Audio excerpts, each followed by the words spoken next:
Sluiting Nissenhof, te zware beslissing. Oranje niet door naar finale WK.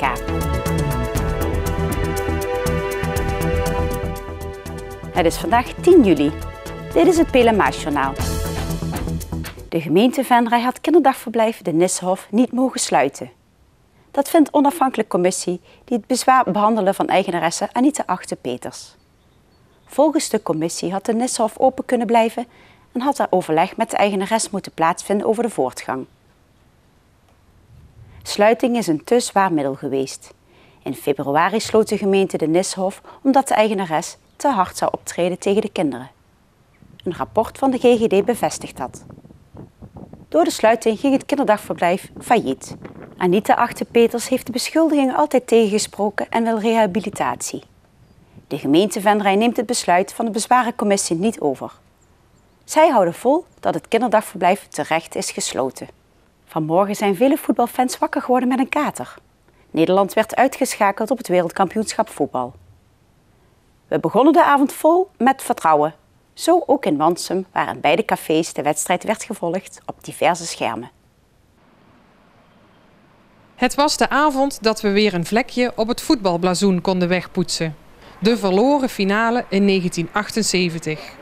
De sfeer aan het begin van de avond zat er al meteen goed in. In Wansum bekeken velen de wedstrijden in de 2 dorpscafés.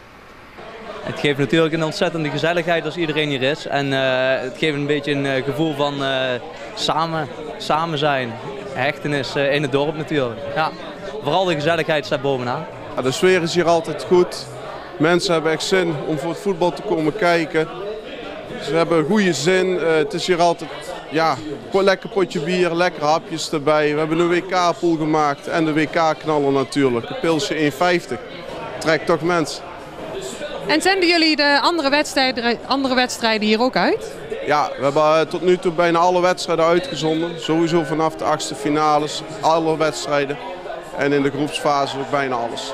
We zijn gewoon geopend en de wedstrijden krijgen natuurlijk weer extra aandacht. Ja. En hoe belangrijk is het eigenlijk voor jullie dat Nederland steeds verder in het toernooi komt?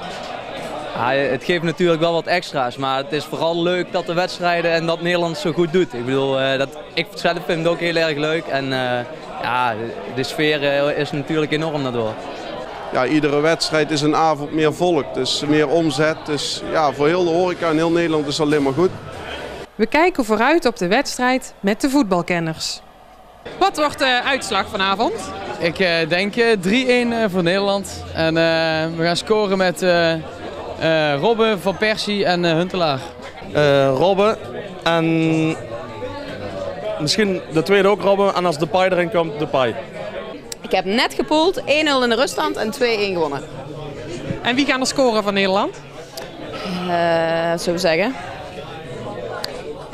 Depay en Van Persie. Robben en Van Persie.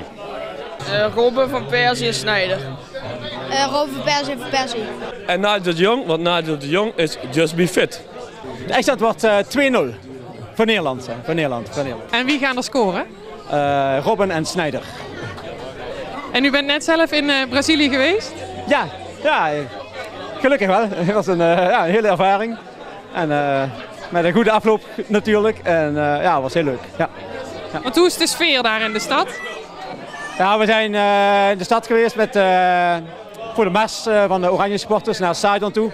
Ja, dat was echt geweldig. Dat was echt, iedereen deed mee, alle Brazilianen, Chilenen waren nog daar, van Costa Rica waren daar, die deden allemaal mee. In de rust gingen we richting het andere café in Wansum. Ook aan de haven werd er gekeken naar de wedstrijd.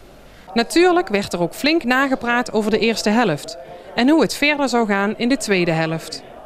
Ik vind dat ze toch wel een beetje meer gas mogen geven en een beetje harder mogen zien, want ze werden flink hard aangepakt, vind ik. Ik vind het kei spannend en ik vind dat ze het heel goed doen. Ja, ik vind Argentinië ietsje sterker, maar Nederland doet het zeker niet slecht. Helemaal niet. En wat gaat er in de tweede helft nog gebeuren? In de tweede helft, ik denk dat ze er een paar uitzetten, dat er weer verse spelers bij komen. En dan zal het toch wel het vergaan. Mensen een andere tactiek, denk ik. Nou, ik hoop dat er nog zo meteen gewisseld werd en dat Van Persie eruit gaat en dat Huntelaar er rap in komt. Want die is toch wel nog wat 10 keer beter.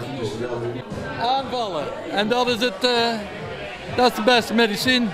En dat is Nederland al best, niet best. Aanvallen. Dus we hopen dat we winnen. Ik denk dat ze het redelijk onder controle hebben.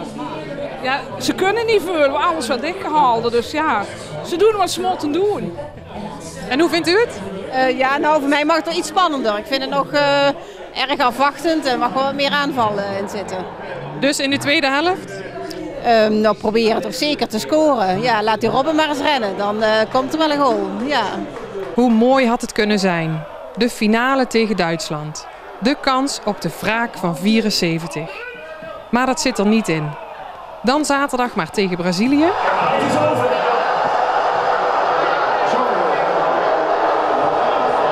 ja, de gelukfactor zit op de goede plek en zit aan de verkeerde kant, dus niet bij ons. Ja, jammer. Jammer. Ik had het jaar gezien dat ze verder kwamen, maar ja, we moeten er met. Ja, zo jammer. Zo ongelooflijk jammer. Dat is gewoon voorbij nou. Gaat u zaterdag wel kijken? Ja, ja, absoluut. Absoluut. Ja, ja. Ja, blijft toch wel spannend even. Ja, we gaan eerste, maar misschien wel derde of... Ja. Zondag wel kijken, ja, maar weer een nieuwe hoofdval. Jammer. Ze hebben tijd genoeg gehad om te kunnen scoren. Dus ja, schieten is niet leuk, maar ja, oké, helaas. En ik hoop dat Duitsland wint. Ja, ik hoop echt dat Duitsland wint. Afgelopen is het voor Nederland nog niet. Aanstaande zaterdag spelen ze hun laatste wedstrijd op het WK tegen Brazilië. Boven de luitenant-generaal Bestkazerne in de Vredepeel vindt volgende week een vliegoefening plaats.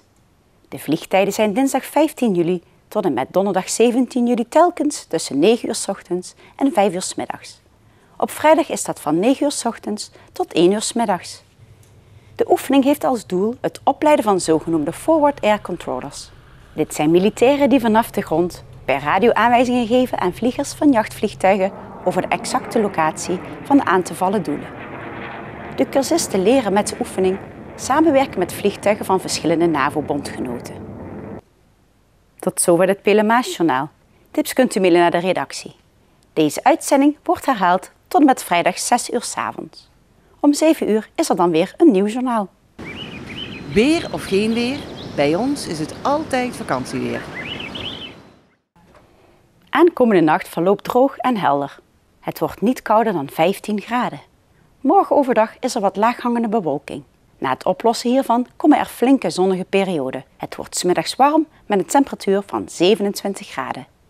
Bedankt voor het kijken en graag tot morgen.